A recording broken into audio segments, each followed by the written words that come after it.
Thank you for watching Cairo's Son. This is Cairo's Son.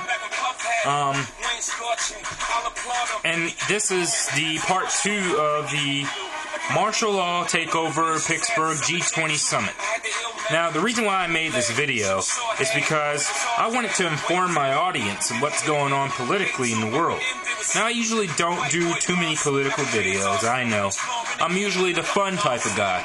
But today, I have to make a video because I feel that there is something, a threat even, that's going to arise in the next few weeks prior to or before the G20 summit. And I also want to get into the vaccines and the flu and how it can potentially kill lots of people. And when is this stuff going to be hyped? And then I want to finally talk about the latest media outrage, Charlie Sheen, and his letter to the president. So that will be in part 3. But this one is going to be particularly about G20 Summit and how I think it's going to go down. And then when it all comes to the finish line and the stuff hits the fan, we'll see if this really happens. If not, I was wrong. Now, let's go to September the 24th. The G20 Summit is going to consist of 20 of the world leaders in developing or industrial nation countries, including Barack Obama. Now, what will happen during that time is there's going to be police officers, there's going to be National Guardsmen, and everything else in between, because there's going to be people who are going to come from out of town as well as from town who try to go to downtown and to protest against the G20 summit. What they could do, the elite, the people who are running and opposing of the freedoms of America, they could stage an attack on the downtown area, probably near the Davis Lawrence Convention Center. I'm not really sure how it's going to work, but I'm pretty sure that they can seek the opportunity. So they can use somebody, drug them up, do MLK Ultra on them, and threaten their lives and their families. Whoever this guy is, whoever this Patchy's going to be, it's probably going to be an ex-military guy, ex-Marine, someone who has been in the military, has worked for Special Forces, someone who's a CIA operative.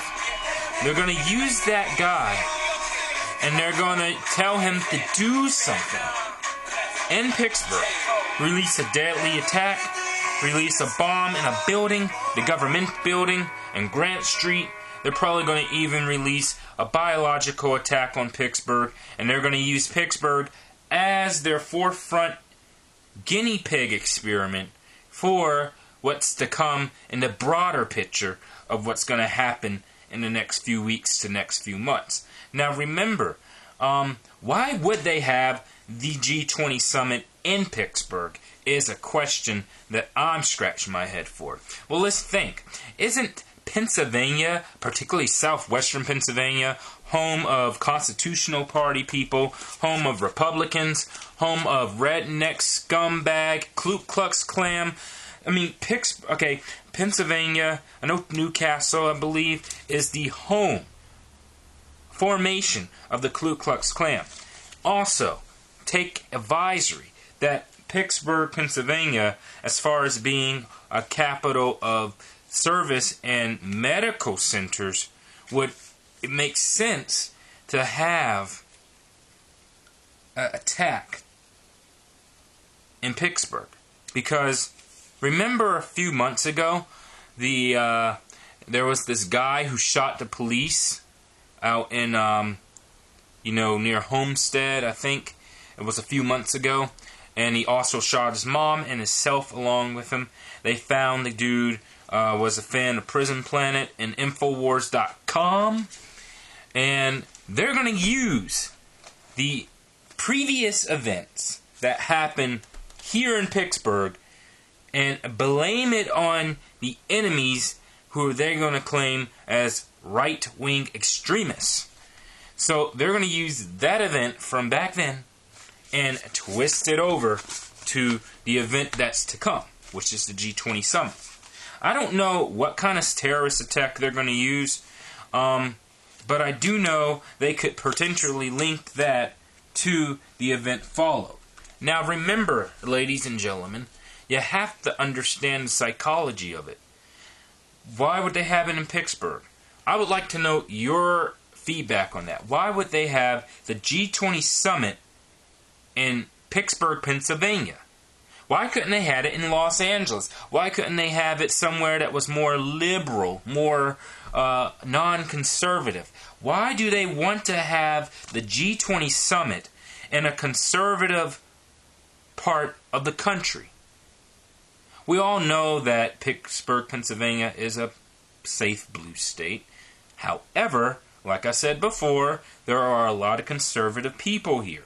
So why would they have the G20 summit in a conservative place, in a conservative state? Whereas, I don't know, but I have a feeling, ladies and gentlemen, that it's not good. I have a feeling that there will be National Guard on the streets of Pittsburgh. You will hear about it on the news. You will see it, and I'm not joking with you. The next video will explain what could happen prior or after the G20 summit. So stay with us. Thank you for watching this segment of the Cairo Sun Show, and God bless.